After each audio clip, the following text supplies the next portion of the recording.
Hello, everybody. This is Leo with One Happy Widow. Oh, Lord. Now I'm looking at my hair. Anyway, I hope you can hear me. I hope you can see me. Honestly, I don't think I have even been down in the basement here since the last time that I went live, which was like 2 weeks ago. So, I mean, my desk is probably gathering dust. Nothing has changed in my background. I used to live down in here practically, and now I just feel like it's just a neglected area. But I'm so glad to be back to alive today. I have missed you guys, and I just feel like I'm not as connected to everyone as I used to be, and I haven't been able to do videos every week, and I've been really busy with my job. So I am just so glad to be able to take this time and these few minutes, maybe an hour or so. You usually go about an hour, and Jonice, hello. Good to see you too. I'm so glad you can make it. I know that we'll have some other people kind of clicking in. I do see that we have some other people live with us. So feel free to introduce yourself if you'd like and tell us where you're from. A lot of times we'll see several people that we usually see like our regulars. And then sometimes we have a new person pop in here every once in a while. So just glad to have you here. If you're here with us live, like I said, introduce yourself in the chat. And if not, then, just kind of hang around for the replay, which we'll post as soon as we get finished going live. If this is your first time watching this channel, welcome. Go ahead and subscribe if you'd like to, and give us a thumbs up so that you don't miss any of the future videos. Even though I'm only doing videos right now every other week instead of every week, I'm still trying to get in there and just connect when I can. And as topics come up, I try to think of things that are affecting me that also might affect other widows and widowers. And my mind's always going. Like it's always going. I'm always thinking about you guys, even though I can't always address everything and I can't always pop in when I want to. But you're never far away from my thoughts and prayers. And I feel like I've been neglecting the community, and I feel kind of bad. But I want you to know that I'm still here. I'm still thinking about everyone, and I still want to help people. So hopefully the videos that I've put out before are ones that can be found, and that can still help people, because all the stuff is relevant. Even the stuff I made a year and a half ago, about grief and widowed and the topics that we talked about is still relevant. And so hopefully we can continue to reach people even on those recorded videos. So Sherry says, I'm new and in New Jersey. Welcome, Sherry. Sue, we know Sue. We've seen Sue. Hi from Idaho. Alicia Webb, hello from Georgia. Yeah, fellow Georgian there. So you're probably not too far from wherever I am. I'm in Milner, which is right outside of Griffin. It's like just a bit north of Middle Georgia, I guess. Um, anyway, I have noticed that we've had some people from the more local area to be joining us, so that's kind of nice too. Not far, Lilburn. All right. Anyway, I want to kind of go back and just catch you guys up, because I haven't checked in for a couple weeks, and just let you know where things are going in my life, and grief wise, job wise, busy wise, family wise, all that stuff. People who've been keeping up, I try to keep everybody kind of in the loop to let you know where I am in my grief process and how it's kind of playing out in the rest of my life. And then the topic of the day, if you've seen if you've clicked on it, you've already seen that my second daughter, Braylon, is engaged. So 3 years ago in August, I got engaged. And then in November of that same year, I got married. This year, in August, Braylon got engaged. And in November of this year, she's getting married. Not exactly the same day, but almost to the day between engagement and wedding. So 3 years apart. So anyway, I'll talk about the details about how we're planning on all of that in a very short amount of time with very little money, and how planning the wedding without her dad has played a part, and how some of the things that we're doing to try to handle that. So anyway, we'll get into those details later. Oh, Saskia from Holland. Nice. I don't think I've seen that name.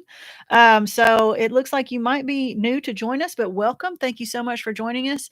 I did put in the chat at the very top, I put in the link to our Facebook group. So if you're not already a member of the Facebook group, go ahead and click that. It does take me a few days, sometimes up to a week, to get everyone approved.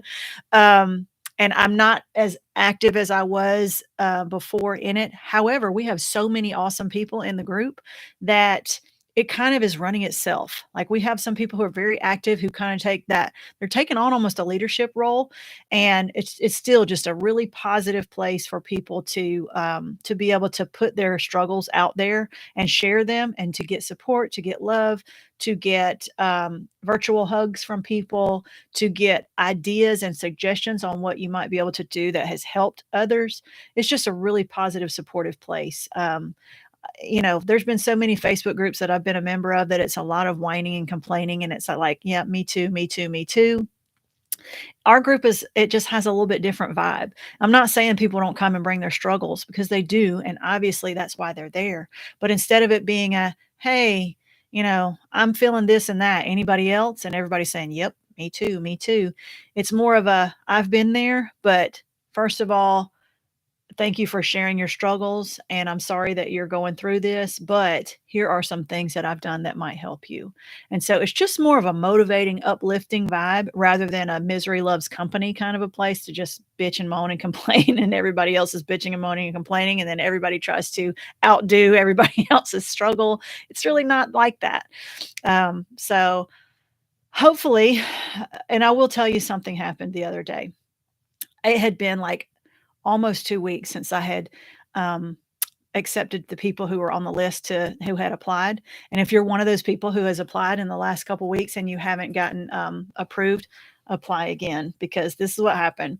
I was at a faculty meeting, and it was after our school hours, so it was 3:30 to 4:30. We're supposed to be off at 3:30. So we're required to be there. But yet we get there and we're getting bombarded with these sales pitches about life insurance, like extra life insurance and extra legal services that you pay for. Like, we're getting sales pitched here.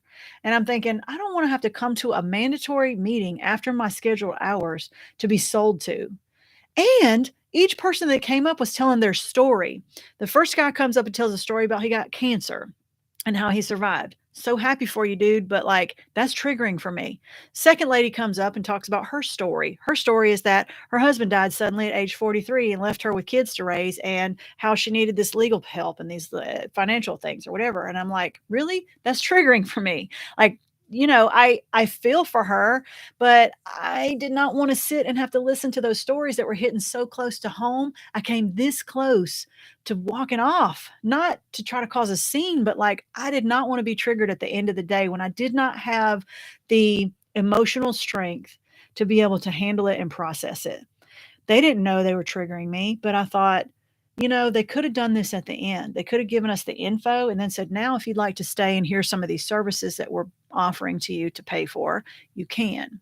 But instead, they did it at the beginning. So I'm sitting there kind of very uninterested, and I'm looking on my phone, I'm playing around, and I'm starting to get really tired. And so I started to, when you kind of close your eyes for like 2 seconds, you start dreaming already. So I'm like closing my eyes and I'm scrolling through, and I'm seeing the list of the people who had applied to be members of the One Happy Widow Facebook group. And I've never done this before. But next thing you know, my hands are going, and I'm not really paying attention to what I'm doing. And I clicked on the button that says decline all on accident. Like, as soon as I open my eyes, my hand is going to the decline all button, and there was like 27 people who had applied, who I declined every one of them, and they disappeared, and I couldn't get them back. I didn't know who they are. I can't undo what had been done. And I'm like, oh my gosh, like, in my tired stupor, I accidentally just cleared the application list, and they all went away. And I don't know who they were, and I don't know how to contact them. So if you see this video later, or you happen to be watching and you're one of those people wondering why you haven't gotten approved, just apply again, because I accidentally deleted 27 applications of people to be in our group. And I feel so bad about it. I don't know how it happened. It just did. Anyway, this is what happens when your brain is exhausted and you're bombarded and you start getting triggered on your grief journey and your brain stops working right. So I think I just shut down. Jonice says, simply the best. Yes, that Facebook group, like I said, go apply. Hopefully, I won't accidentally delete everybody again. Alicia says the Facebook group is very helpful and supportive. And then Barbara, hello, Leo. Good to see you again. Iowa here. Hello, Barbara. I know I recognize Barbara's name too. So anyway, that's what happened with the applications. And I even had to write down my notes of what I wanted to talk about because I'm already starting to forget. So right today we're dealing with a little bit of a family, not really a crisis, but this is the kind of thing that JP and I that we kind of argue about sometimes. He's a neat freak. I'm a clutter bug. Most of it has to do with my ADHD.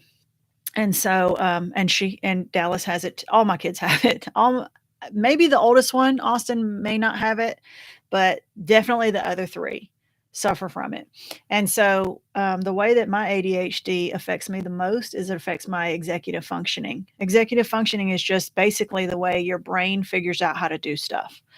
And so I can do lots of stuff. And I'm really smart and I'm not lazy. But if my brain can't figure out how to put things in a logical order on how to do steps 1, 2, 3, 4, 5, and however, if I can't like put it in a clear pathway of how it goes in order, I cannot do it. I can't do step 1 if I don't know what step 1 is. And I can't pick step 1 until I figured out what steps 2, 3, 4, 5, and 6 and all the rest of them are. And once I clear that in my head and figure it all out, the path, I can totally get on it. But I have a really hard time figuring out, let's say I have 7 tasks in front of me. They're all equally important. They all have to get done.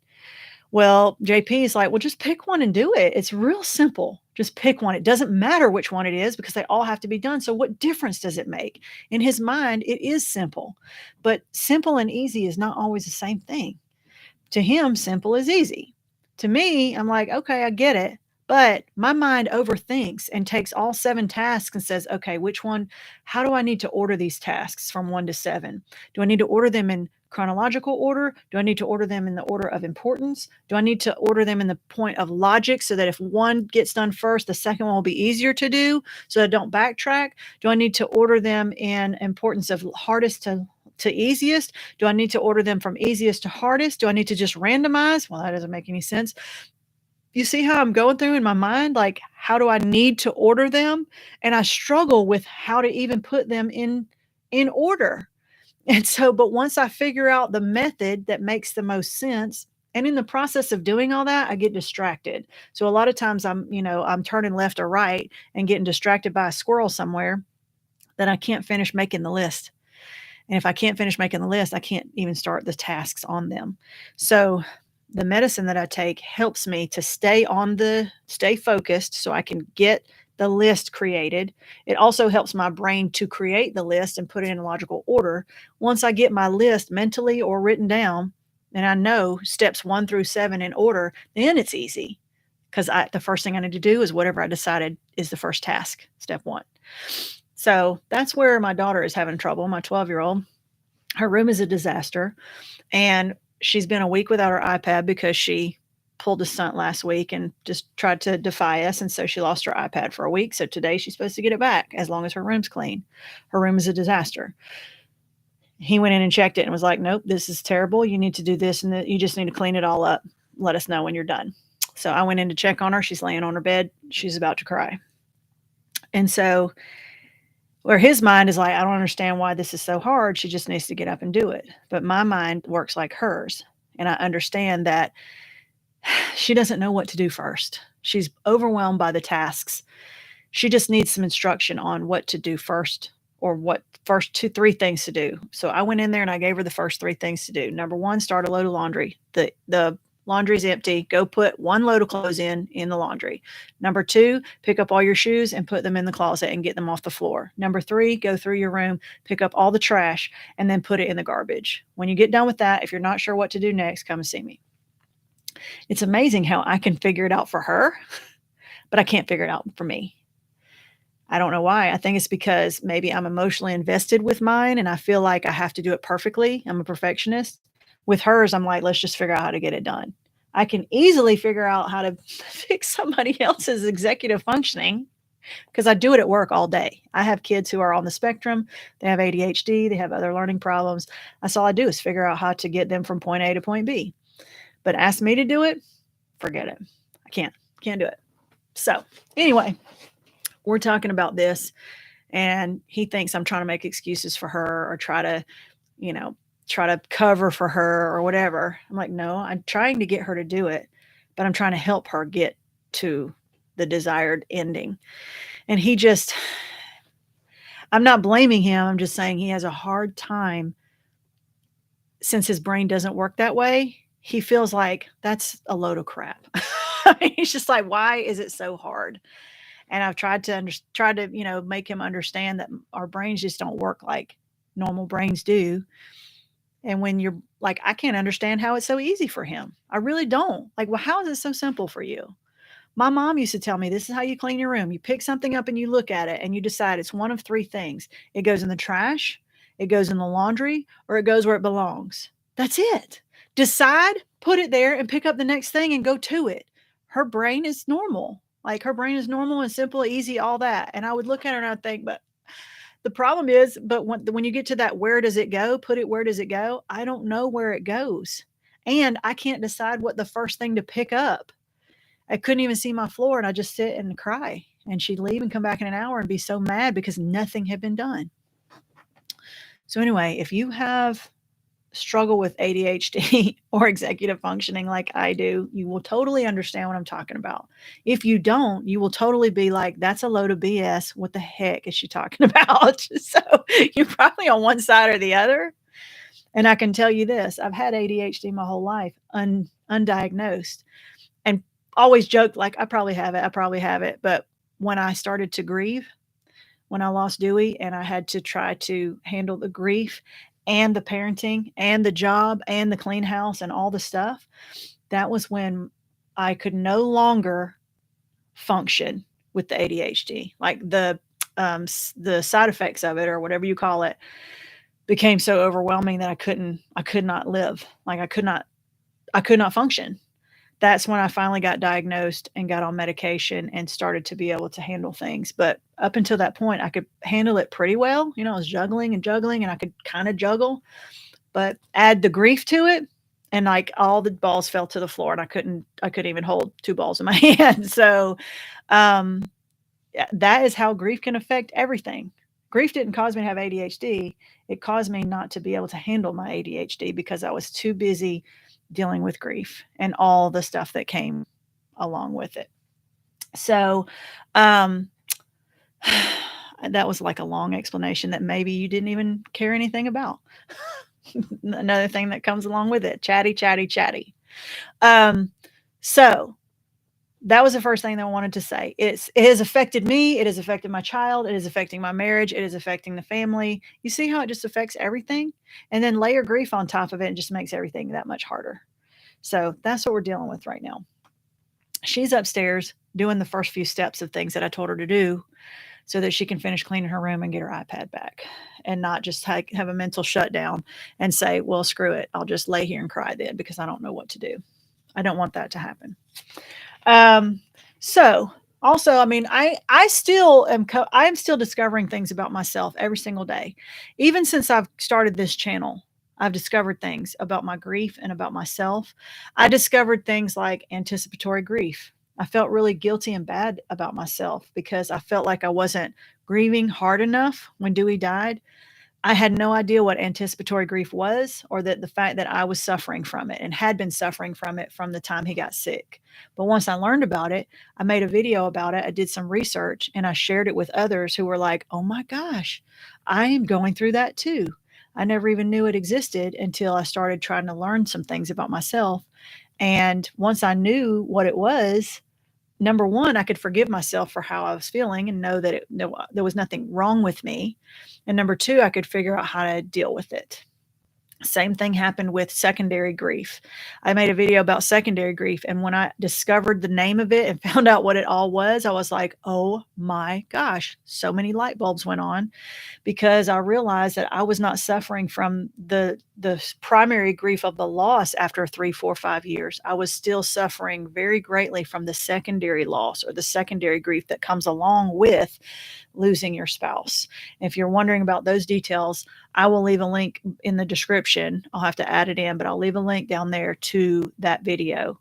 Because if you're wondering about what secondary grief is or how it affects you, it was a complete eye opener for me when I learned about it.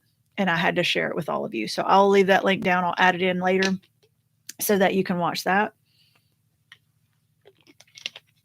Also, I just learned something like in the last week or two, which I feel like an idiot for not knowing, but I learned that not everybody in the world has like a voice in their head that talks all the time. I just thought that's what you do. Like when you're awake, is your brain not talking? Is your brain not like thinking and going and figuring and trying to learn and figure stuff out? Like if I'm awake, my brain is going. I just thought that's what being awake was. And then I learned, and I still am having a hard time believing it, that there's actually people out there whose brains just like don't go sometimes.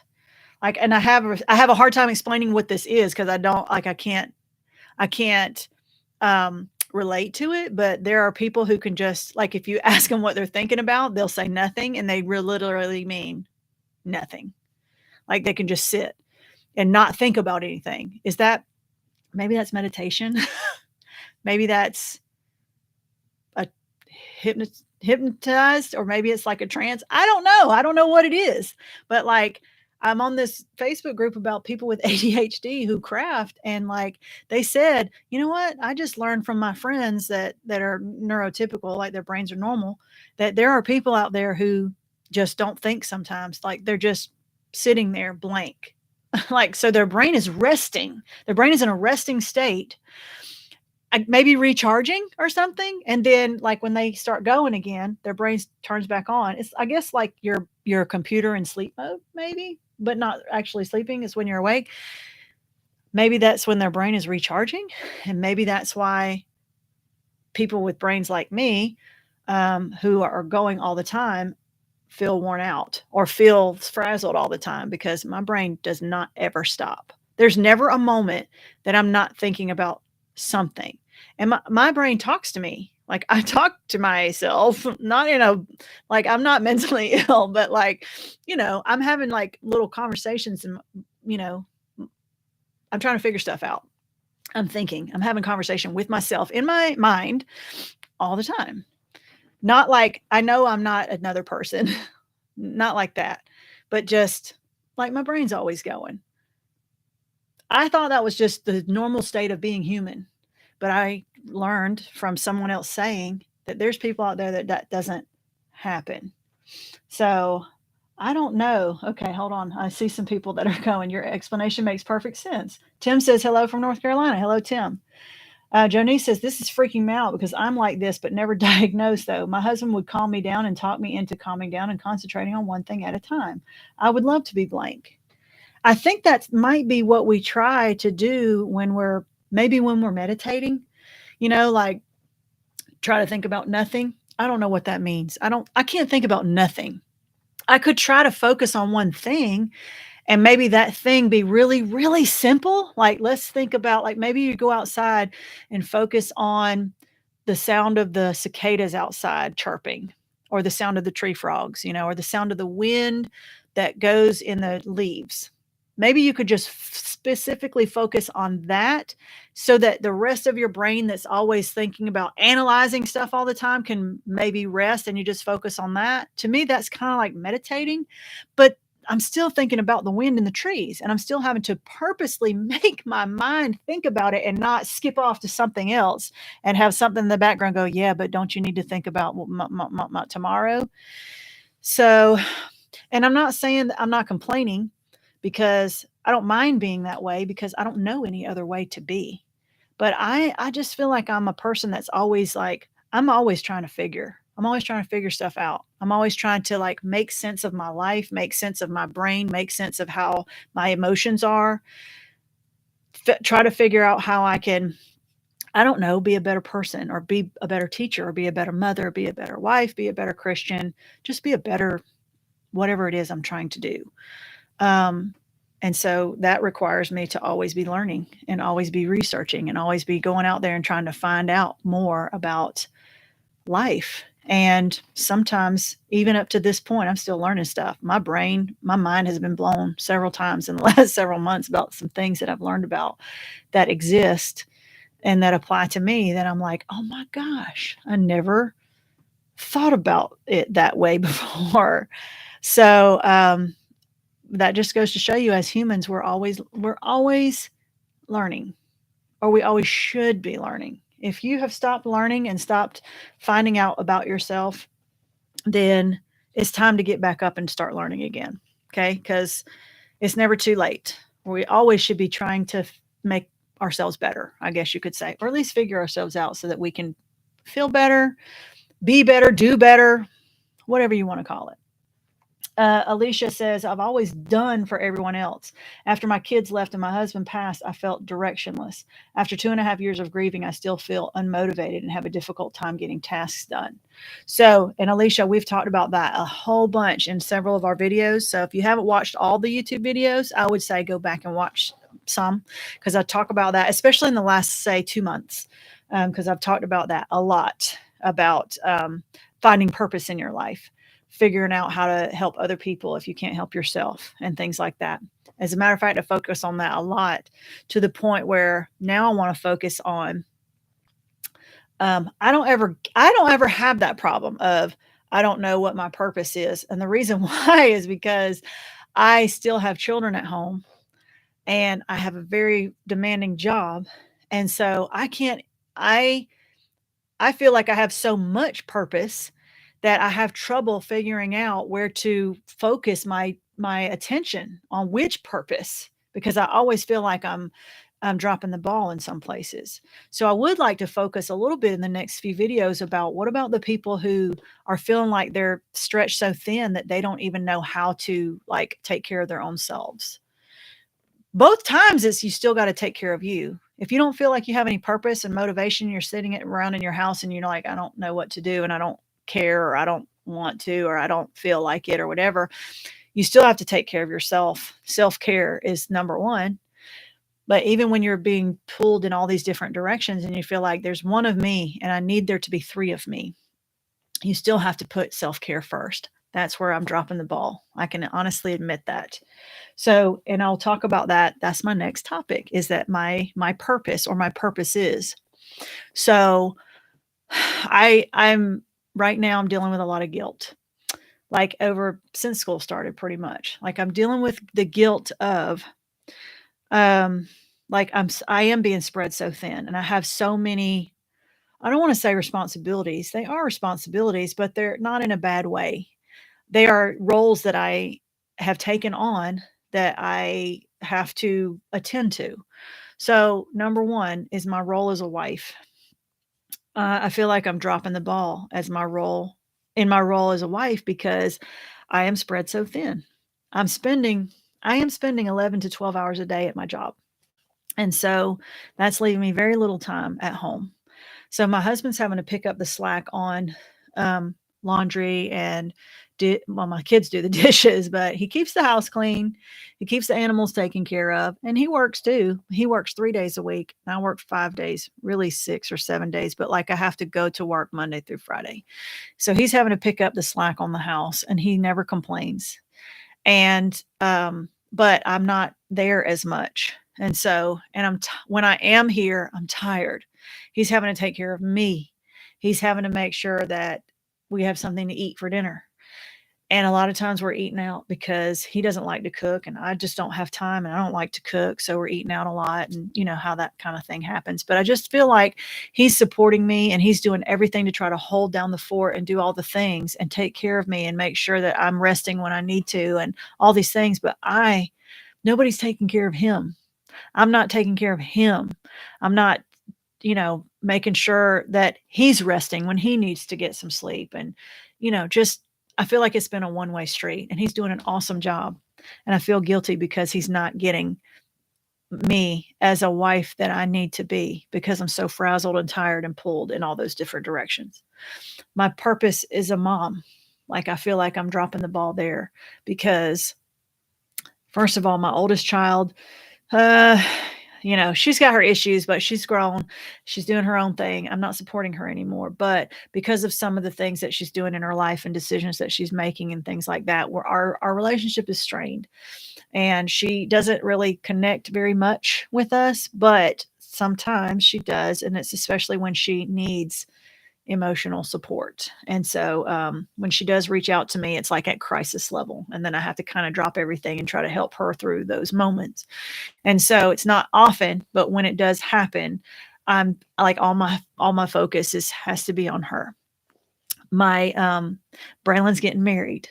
And so I'm going to talk all about that in a little bit, but she is looking to me, to help her with the plans. And it's like I've been so busy that I had to take a whole Saturday out last week to try to take her dress shopping, which meant that my day that is at home with the kids that are here and with my husband, I wasn't here the whole day.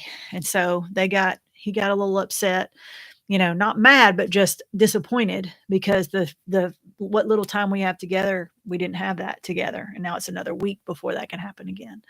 The kids, when I get home, they're like, "Hey mom, can I tell you about this and this and this?" And I'm like, hold on a minute. And I want to listen to their interest, which is not my interest. It's anime and these weird shows that they watch, and these memes or whatever, and video games. And I don't know even what they're talking about, but I want to give them my time and my attention because they don't have anybody else to talk to. And I know they're struggling, and I know they're lonely. Dallas is here doing school by herself all day online. And, she can kind of talk to the kids on the screen, but she is here by herself. And so when I come home, I know she just wants to talk to me. And I'm like, hold on, I got to go to the bathroom. I got to put my stuff down. And then I'll listen. And then I'm like, okay, I got to put my feet up. And so I feel like my purpose as a mom, I'm not fulfilling that purpose like I should. My son has graduated from high school. He's still 17. He quit his job against our wishes, and now he needs a car to get a job, and he needs a job to get a car. So he finally bought a car. Now we have to get it registered, get all the insurance on it. He's sitting on hold because he can't drive it, blah, blah, blah. So he's just kind of like sitting, waiting for us to take care of the car stuff for him so he can go out and get a job. So in the meantime, he's sitting around playing video games all day. And I think mentally he's in a fine place, but he's not doing anything with his life. Like, he's not going anywhere. He's just here. So college is the next thing on that list. So we got to help him to get to that point. So just like I said, I'm feeling a lot of guilt all the time because I just feel like I can't be the mom that I need to be. Then we got the job. And I don't want to go into all the details about the job again, but let me just say that every week it gets a little harder, and they put a little bit more on me, and not just me, but a lot of us. And I guess they just think, well, let's just put one more thing on their plate and it'll be fine. And one teacher just quit. he just left. He gave up his, he lost his certificate for a short period of time. He'll get it back, but he just decided it was worth it to give up his certificate because he just said, to heck with this. I'm out of here.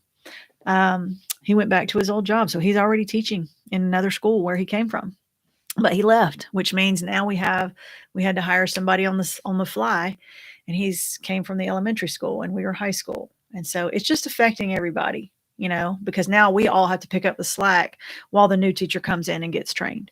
One of the teachers that I work directly with, I can't give out too many details, but let's just say he was not there for 3 days, and it wasn't by his choice.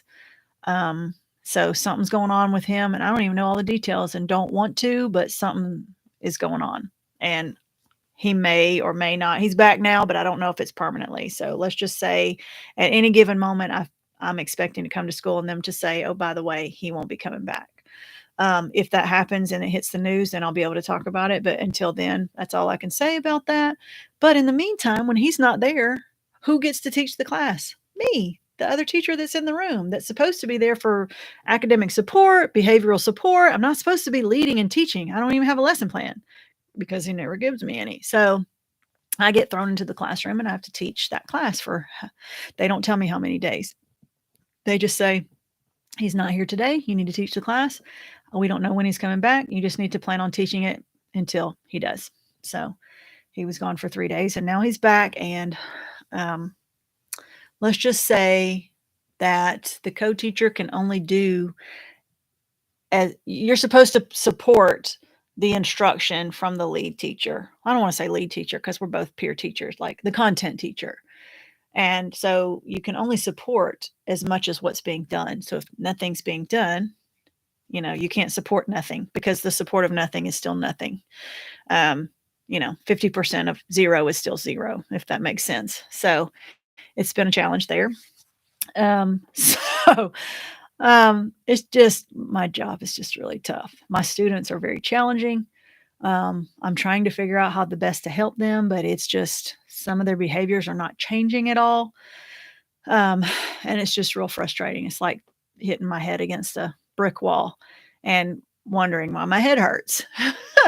And so it's just been a lot of work. And so I work 11 to 12 hours a day, and then I come home and I work some more. And then on the weekends, I work some more. And by the time I get it all figured out, we'll be wrapping up the school year and I'll have to be deciding, do I come back or do I go to another school and try to start over and hope that it's better? So I don't know. I think I would like to go into a different field next year, and I'm going to try really hard to go into an academic coaching role. So I did ask them at my job if they could do that for me next year. And all I got was, I'm not sure, but we'll see, and no promises. So probably not going to happen. Anyway, let me go back and look at some of the comments. Let's see. Tim says, I overanalyze everything. It is the engineer in me. Used to drive my wife crazy. It would take 6 months to pick out a TV. This is totally me. Right. So that's what, and there's a fine line or I think there's a lot of overlap between the autistic spectrum and ADHD, because a lot of it is like my son is on the spectrum. He also has ADHD. I don't think I'm on the spectrum. If I am, it's very slight, and I'm not worried about getting diagnosed with that, but I definitely have ADHD. My daughter has ADHD, both of them, to the max. Could be on the spectrum, but it's really hard to tell. Yes, somebody's knocking on my door. But they do say, come in, but they do say that a lot of engineers are on the spectrum. And the reason why they choose that path and are good at that path is because of the way their brain works. It's, they're able to hyper focus on things and just do. Hello. This is the one that's been upstairs cleaning her room. Dallas says, hello. What's up, kiddo? I have done everything that you asked me to. Okay. So is it all done though, or just the stuff we talked about? It's just the stuff we talked about. I wanted to know what to do next. Okay. Check. Did you change your bed? Mm-hmm. Okay. Did you take out all the garbage? Mm-hmm. Did you take out everything in the closet? Mm-hmm. Okay. Did you check your laundry and see if it's ready to be switched? No. Okay. So do that, and then look in your bathroom and see what the first thing you need to do to try to get started on that. Pick one thing in your bathroom to get it done. I just need to, the only thing that I can do in my bathroom is rearrange like the stuff on the counter. Okay. Use some of those cups and those baskets that I gave you to maybe put them on the counter and put them in little containers. Okay. Okay. All right. And I'll check on you in a little bit. Okay. Jonice says, what a doll. Okay. So sweet. All right, get back to it. Okay. So Alicia says, Tim, that was my husband. Okay. So you guys know a little bit what I'm talking about then. Like I said, a lot of engineers are on the spectrum. My son wants to be an engineer too, and he probably will end up being one because he's a freaking genius. But common sense, not high on his little priority list. And yeah, we'll just leave it at that. I'm kind of that way too. Common sense, I'm low in that tank. So Jake says, hey, this is Jake. I hope you had a good Sunday. Please tell Paul that I said, hey, Jake. Ah, Jake found it. Jake is my husband's grandson. He's my step grandson. So hello, Jake. And I will tell Paul that you said hello and that you found us. Jake is 11, 12, 11, 12, 12. I'm saying 12. I think that's right. He's got 12 grandchildren. So sometimes it's hard to remember if they've had their birthday or not. So anyway, hello, Jake. So anyway, so we're talking about how all that stuff works and how our purpose, I feel like I'm falling short in my purpose. And so again, with the teaching thing, I know I'm a good teacher and I know that I can help the students and I can do what I need to do. But my job is like, I'm just pulled in so many different directions that I feel like I can't be a good teacher. I can't be a good mother. I can't be a good wife. And I certainly am no housewife, no housekeeper at all, or a cook. So we can just drop that one off at the, on the side of the road and not even try on that one because it's just never going to happen. Anyway, so yeah, there's just some decisions that I'm going to need to make. And, we went to therapy the other day. We went to marriage counseling. We've been going to marriage counseling. And even my therapist said that quitting the job can be on the table. She's like, I'm not telling you to quit your job. I'm not telling you one way or the other, but because I kept saying, but I can't quit my job because blah, blah, blah. And she's like, well, actually you can. She's like, I'm not saying you should, but I'm saying that she's like, just put it out there as an option. Like if everything else is sucking really bad and that like the biggest thing that is causing everything else to fall apart is your job, then quitting your job can be an option. I don't want it to be. I really need the money and I would like to just do better on the job. But if it just gets to that point where like I'm about to have a mental breakdown and my whole life is falling apart, then quitting the job can be an option. But whenever you take an option like that, a life-changing option, this has always been my philosophy is that when you make a decision like that, you're not fixing your problems. You are trading in that set of problems for another set of problems. And that doesn't mean you shouldn't do it. That just means that sometimes if you feel like you can handle these problems better than these, then you keep dealing with these problems. But if the job problems are too great, that I'm willing to give up the job problems in order to pick up financial problems, because that's what's going to happen without a paycheck, then that might be acceptable. It might be like, well, I know that I'm trading in the job stress for financial stress. I already know this, but if I feel like I'm more equipped to handle the financial stress, then that may be what I have to do. I'm not there yet, but at least when she said it was okay to consider it as an option, it almost felt like the pressure was off because I kept feeling like, well, I can't quit my job. Well, I can't quit my job. Well, I can't quit my job. She's like, but you can. Like if it was ruining everything else. And I don't think I will, but just, I guess, knowing that it is an option that I could, if I got to that point, then it just made me feel better. Like I'm here because I choose to be, not because I have to be. And that thought alone helps me to get up and go to work every day because I'm like, okay, I'll go one more day. I'll go one more week and I'll see if I can handle it, if it's okay, So God, family, job. Exactly. Barbara says, you are one person. How do you expect to come home after 12-hour school day and meet the needs of everybody? Thank goodness your husband picks up the slack. Guilt has no place. I'm praying for you. It's hard. It's hard not to feel guilty just because I am just one person. And I just feel like, I just can't handle everything. And I need more hours in the day. I need more sleep. I need more money. So, and I felt guilty also because I have a purpose as a Christian and I've been dropping the ball on that. I haven't been reading my Bible every day like I was. I missed church several days because I overslept. I had to quit the choir because I just can't make it to the practices. And like, I'm feeling guilty about that. And I also feel like it's my duty, to bring other people to Christ. And it's my duty to bring my children to Christ. And I'm dropping the ball on that. And I can't force anybody to do anything. And and if you push people too hard, they'll push away. And I care about people. And number one, I care about, where they're going to spend eternity. But I also care that if someone is not about all that, then I have to at least try to help them for between today and their last day on this earth. And, if we all wake up, one day we're all going to wake up and figure out who's right and who's wrong about where we go after we die.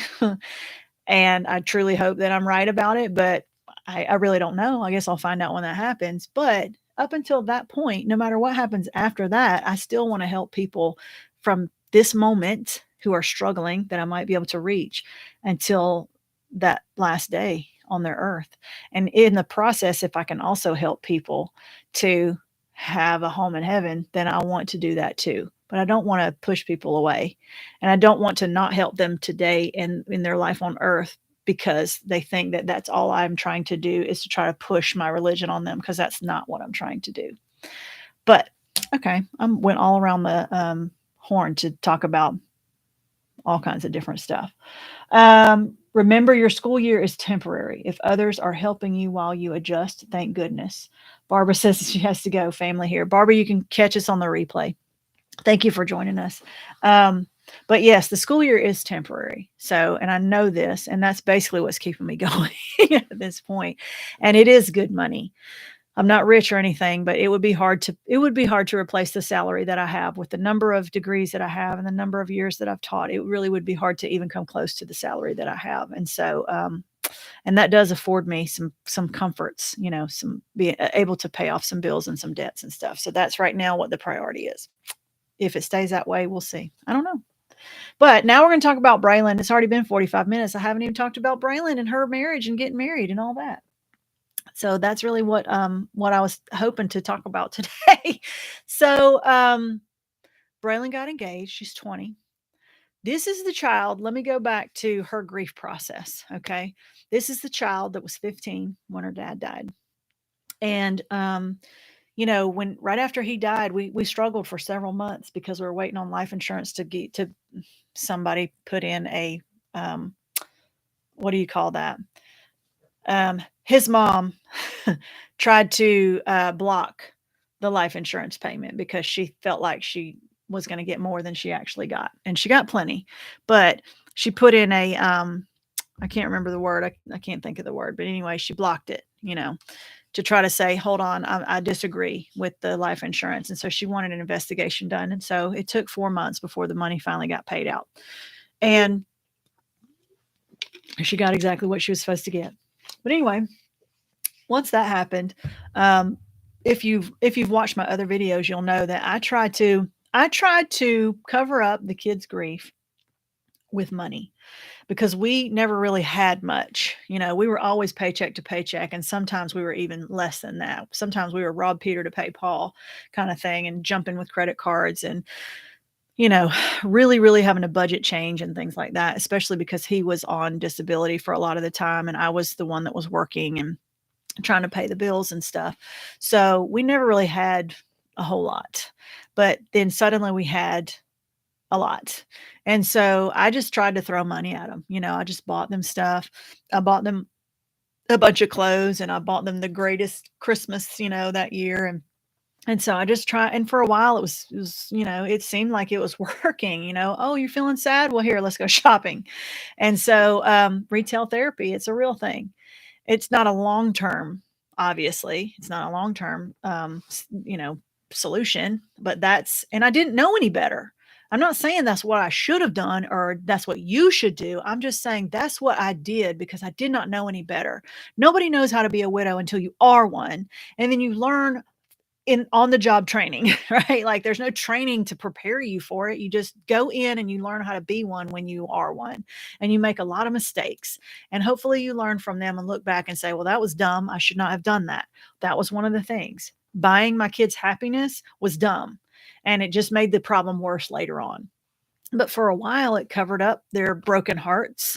And, she got her new little golf cart. She's bebopping around town, and the kids, there was a teacher friend of mine that I worked with whose son was also in high school. And he's like, hey, Mom, didn't Braylon's dad just die like a few weeks ago? And she's like, yeah. And he said, well, how come every time I see her, she's riding around on the golf cart, she's laughing and cutting up, and she just seems like it's not even bothering her. And it was because she was in denial. She had not accepted it yet. She was too busy, like spending her money and hanging out with her friends and and ignoring the fact that her dad had just died, because it was easier for her not to think about it. So for a while, I was like, man, my kids are doing great. They're adjusting just fine. And they were not, but we were just putting a Band-Aid on it. I should have put them in therapy even when he got sick before he died, but I did not. I should have put them in therapy as soon as he died, but I did not. Those are mistakes. I know better now, but it's too late. They're all in therapy now. So anyway, Braylon went through, some really, really rough times when it finally hit her. And it hit her by the grief came out as, depression, anxiety, and really bad behaviors of a teenager. And so she was a spoiled, entitled teenage girl. And so she was a brat, and a lot of that was my fault because of the way that I just, spoiled her, and I was afraid to parent her. And so I didn't parent her, and she went wild. She was she went from an honors kid that was sweet and did all the things to, just a wild kid. Let's just put it that way, making lots of bad decisions and risky behaviors. And she had some mental problems and things like that. She went through she went through some times. She finally got medicated enough to where her brain could stop grieving all the time, and she could just sort of like veg out for a while. And then once she finally wanted to start feeling happiness again, then she came off the medicine. And so she messed up some options for herself because she started failing some classes in high school. And so she couldn't get into the university that she had wanted to go to. And then she left regular school and went to online school. And she just, she closed a lot of doors for herself because of the bad behaviors that she was doing and the bad decisions and the bad grades and the failing classes. And she's a gifted kid. So it's not like her to fail classes. She can do it. She just wasn't. And so I worried for her. I really worried. I thought she was either going to kill herself, or I thought she was going to get hooked on drugs. I thought she was going to turn to drugs to solve her problems and be like, this is awesome. My problems are solved as long as I'm high. And I thought she was going to get hooked on drugs. Luckily, neither of those two things happened. Thank God. And she was in cosmetology school. Now she's on a cosmetology apprenticeship where she actually works in a salon under the tutelage of a really talented cosmetologist who's teaching her everything. And then she has 2 years to take her tests and get her own stuff. So she's living her best life is the whole point. And so she's finally, leveled herself out. She is not taking any medications anymore. And, she's not so angry all the time. We get along pretty much. We get along better when she's not living in the house than when she is. And we both know this. But, she's finally come around. But the point is, even though she's my second oldest daughter, she was Dewey's first biological daughter. So Austin, my oldest, was 2 years old when we got married. Always knew that he wasn't her biological dad, but he raised her like he raised the rest of them. And over time, she ended up calling him daddy. And so she sees him as her father figure, the man who raised her. And so he missed her wedding when she got married. But her dad was there. Her biological dad was there. He did not give her away, but he was there at least. She doesn't really get along with him, but Braylon is Dewey's firstborn child. And so she was daddy's girl, and, she looks just like him, and they all kind of look just like him, but she looks just like him with long hair, like exactly. So, she's just taking this really hard. So she's getting married. We pick out a dress. We go to David's bridal. She's picking out all these dresses, and she had picked one out that they started to bring to her. And I looked at it and I was like, hey, hold on a minute. That dress looks really familiar. She had picked out my dress that I wore 3 years ago in my wedding that I also bought at David's bridal. And I was like, oh, this is my dress. And the lady was like, oh, well, she's not going to be trying this one on. Okay. So we went through and we found a dress, and, we had to work out the finances for it. And because it's so close to the wedding time, the wedding is coming up November 12th. So because it's so close and they did not have her size in stock, they only stock one dress of each size, or one size in each dress. They had to order it. And so, because it's going to take so long to get here, it's not going to get here until 2 weeks before the wedding, which is too close for us to hire an alterations person to do it. And it's like this weird lace on the bottom that you can't just like cut off the bottom and and hem. So it's kind of an involved alteration.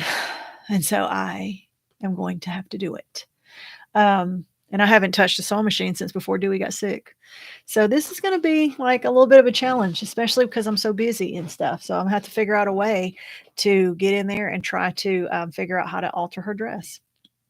But there are some things that are a parallel to my wedding. So she's getting married along the same creek bed where Dewey and I got married. At the time, it was his mom's back property. She has since sold off the back property, but she still lives in the front. And so she has asked permission for us to use that same creek. So she's going to be getting married in the same place that me and Dewey got married. She's getting married almost to the day of the same day that me and JP got married. One of my best friends from high school, who was my maid of honor, matron of honor, actually, in my wedding to Austin's dad. She was also my matron of honor in my wedding to Dewey.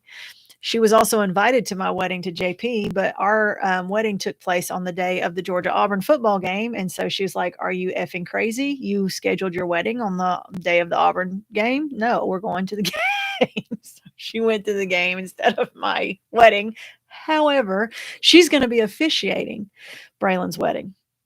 And so there's that little tie-in. And so, there's a lot of parallels and a lot of little tie-ins, between the past and the present.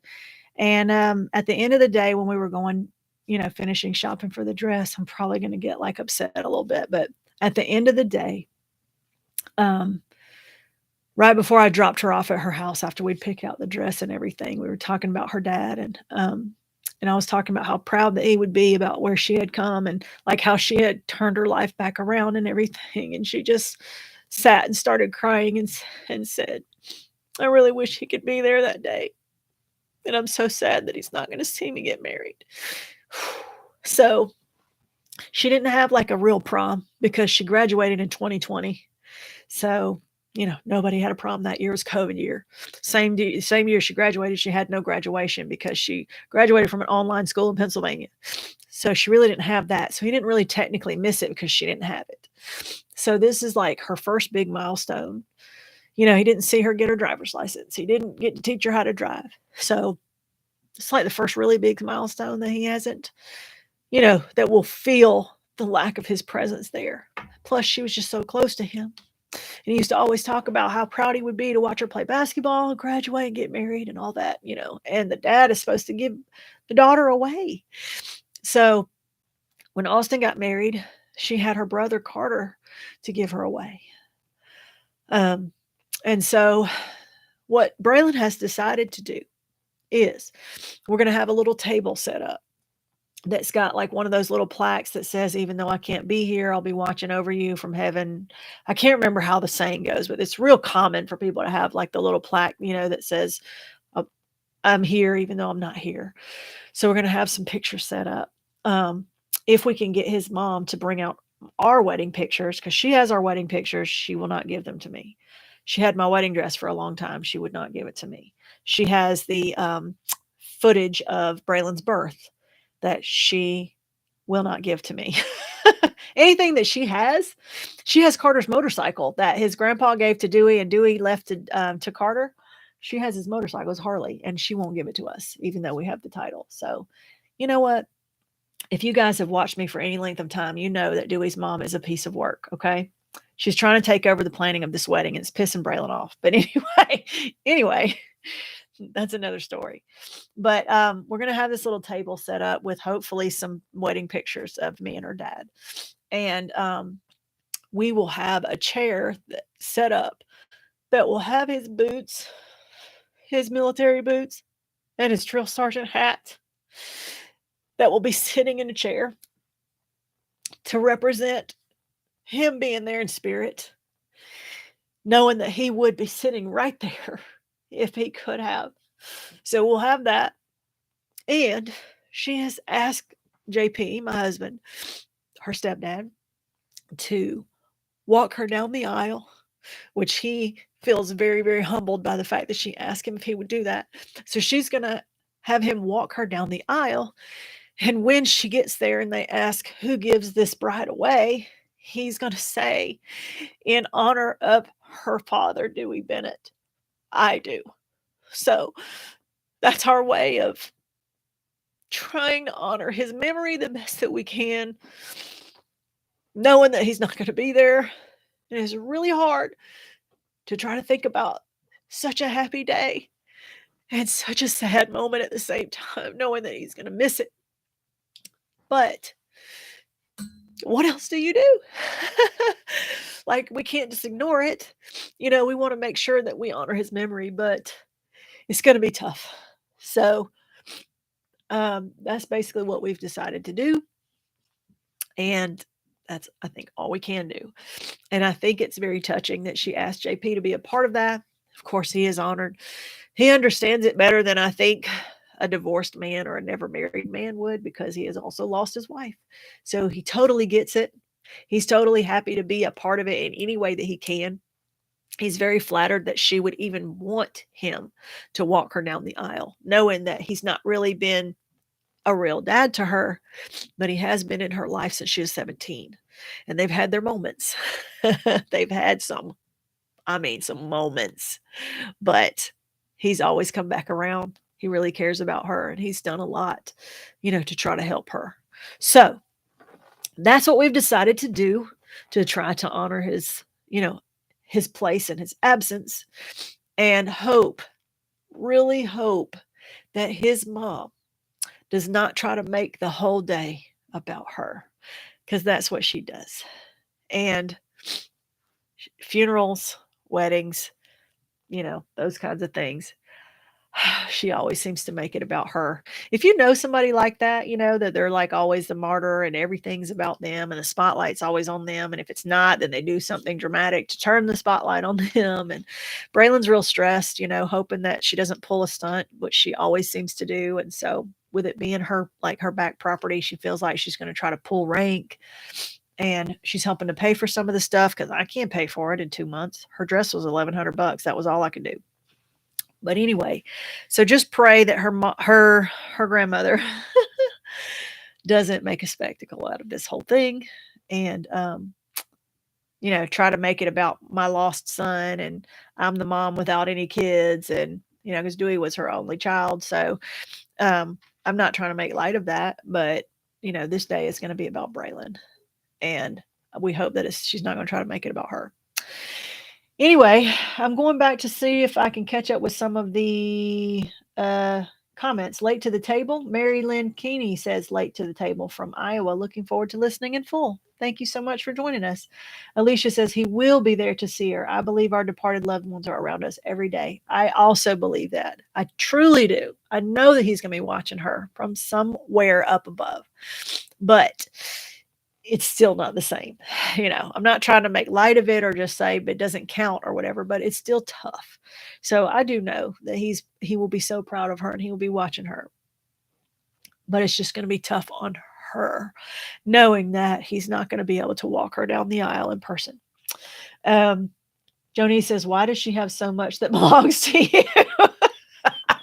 Joni, that is a good question. If you go back and watch the long video about Dewey's cancer journey, part 1 and part 2, if you've watched those, I know they're really long, but that kind of gives you an idea of like how she is and what she's done. And a lot of people have taken her side and said, that I should not have been so mean, but she's been one of those where I've been fighting over Dewey with her since the day we met, pretty much. Like, his mom honestly wanted Dewey to be buried in the family plot, and me to be buried on one side and her to be buried on the other. That's what she wanted, and she thought that's what he wanted too. And she, made the comment on the day that he died. She's the one that made sure that I was not there when he died. She kept it secret from everybody that he had died until after, but she made the comment when I came in that she was there on the day he came into this world, and she was there on the day that he left this world. And she was, and she made sure of it. She made sure that she was the only one. Anyway, everything's about her, Jonice. That she's just one of those people. I don't know what you call that. I don't know if it's narcissism or what, or extreme martyr victimness or something, but everything is about her. And once she gets a hold of something, it's almost impossible to get it back from her. So we'll just wait around for her to die. And when she dies, we'll go through her house and get all of her stuff back. That's just basically how we've looked at it, because it's not worth the struggle. Leo, what a great thing to do. Oh my goodness, what strength that takes. Just wow. It's going to be an amazing day. I pray that Mama will calm herself down. Yes, I know she is a piece of work. And Tammy says, I missed a chunk of this. Looking forward to watching. And so, yeah. And the kids are old enough now to understand how she is, but she's still their grandma. And so it's a juggling act, trying to, they don't really want to cut ties with her. And they always go in thinking maybe it'll be better this time. And then she pulls a stunt. And then, it's just, and they're like, yep, typical Mama. And so that's just kind of how she is. On the one hand, I feel sorry for her because she lost her husband. She lost her son. And, she has no other family except my children. But she, she's one of those that makes grief a competition. And she has to be the winner all the time. And it's always about her. And it's tough to talk to her because it's nothing but just poor me, poor me, poor me. But I'll figure out somehow how to make it somehow. Just don't worry about little old me. Don't you even worry. I can eat out the garbage if I have to, but it'll be fine. That's her. Anyway, so yes, so that's what we've decided to do for the wedding. So it's coming up on November 12th. And I pray that it goes off without, a bunch of drama. But we will see. And I'm sure that I will have my own footage this time because I'm taking it on my own phone. And hopefully Braylon will get a hold of her real photos and Mama won't get a hold of them. And because if she does, we'll never get those back either. And hopefully I'll have some footage and let you guys see how it went. But that's how we've decided to honor her dad on the day. This big milestone that's coming up that he will not be there for. And the next one that's going to be difficult, I'm sure, is the grandbabies that are coming. But I don't know that I have any coming yet, but I know that if she's getting married, it probably won't be too long before we have some additions to the family. So, and I'm excited about that because I only have one grandson right now, and I'm not allowed to see him. And so that's been really tough too. So anyway, we'll see how that one goes. All right, preempt grandma by having Braylon publicly recognize her on the wedding day. That will take the wind out of her sails. Oh, Alicia, you are a genius. I love it. Oh, I love that. I am going to tell her what an easy, simple idea, but I never would have thought anything to do that. She's already going to be interpreting. So, because Mama was an interpreter. Her parents were deaf. That's how Dewey knew sign language. And so we were in the deaf community a lot, which I think is an awesome thing. But she's already like, well, I'm going to be interpreting for my deaf friends that are there. She wants to stand at the very front so that she can be the center of attention while she does her stuff. And Braylon's like, there's going to be 2 deaf people there. And so she can stand right there on the side where they can see, because if Mama gets in the front, she's going to be standing right next to my friend who's officiating, and it will be all about Mama. So, yeah. So, yeah, we've already decided. But I love, Alicia, that is such a great idea. I'm going to tell her, and we're going to do that. And I will be back and let you know if that works. What a simple solution. See, I'm so glad I came here today, and I learned some things from you guys. Tim says, I was having a rough night a few days ago. The next day, there was a single rose bloom in my front yard. My wife loved her roses, and they never bloom this late in the year. It is a sign from above. That is beautiful. I totally agree. It is a sign from above. Sometimes when I hear songs that come on that were like his favorite songs or our songs or something, and it come up, I just always know that he's speaking to me. And I'm like, hey, Daddy, hey. And sometimes it's at some funny times, just, but I do believe they send us messages somehow that are meaningful. And I'm sure that rose was meant just for you, Tim. And Alicia says, you're welcome. And I will follow up with that. Alicia says, a great idea. And Joni says, Tim, that's beautiful. I have another visitor. I'm wrapping up in like 2 seconds. So, okay. I'll just sit here. She's going to sit and wait.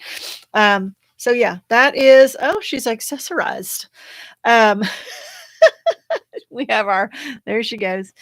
She's going to put on our little show here for us while we wrap up. So anyway, we were talking about Braylon's wedding and how we were hoping that Momo doesn't like make it all about her and make a spectacle of herself. And Alicia says she had a great idea we're going to try. She says to preempt Momo by having Braylon publicly recognize her on the wedding day. Like before she has a chance to make it about her, have Braylon publicly say, I want to thank Momo for her help in this on this day, blah, blah, blah. And like let her have that moment of spotlight and everybody clap and yay. And then just whoosh, go back to so, and I was like, why have we not thought about that before? I don't know, but I think that's a good idea. I think we try it. And you think that might be something that we could do? Yeah. That blue, Joni says that blue polish is popping. I wear blue polish because of you. We went to the Atlanta Braves game, and so I had to do the blue polish. Next, I'm going to be doing red and black and silver because it's Georgia Bulldog season. That's my team. And so, and they're dominating. I'm hoping they go undefeated this year. So in the next video, I will have my red, black and silver, white, some kind of Georgia Bulldog theme. So look out for that. All right, guys, that's going to be it for this week. So we're going to take it on home. Thank you, everyone, for being here. I hope to see you more in the Facebook group. I will try to pop in more. I always want to do another video next week, but if I don't, just know that it will definitely be 2 weeks from now. Yes, if not next week, then yes, go dogs. There you go. Woof, woof. And so, yeah, I will see you. If not next week, then definitely the week after that. And hopefully some of the stuff that I talked about, you can resonate with and relate to and understand that it's all kind of intertwined, that we're all going through this grief journey together. It's a human condition. It's not whatever you're feeling. You're not weird. You're not, you're not strange. Yes. It's just something that like we all go through it in our own way. Right. We just can share it with others and hope that we can find some solace knowing that we're all kind of in it together. Right. Go Tech. Alicia, I'm turning off at that one. My son wants to go to Tech, so we'll see how that goes. All right, guys. She wants to be a dog, so we'll see how that goes too. I'm all for that. All right, guys. Thank you for joining. We will see you in a week or two. Until then, see you in the Facebook group and take care of yourselves. Bye. Bye-bye.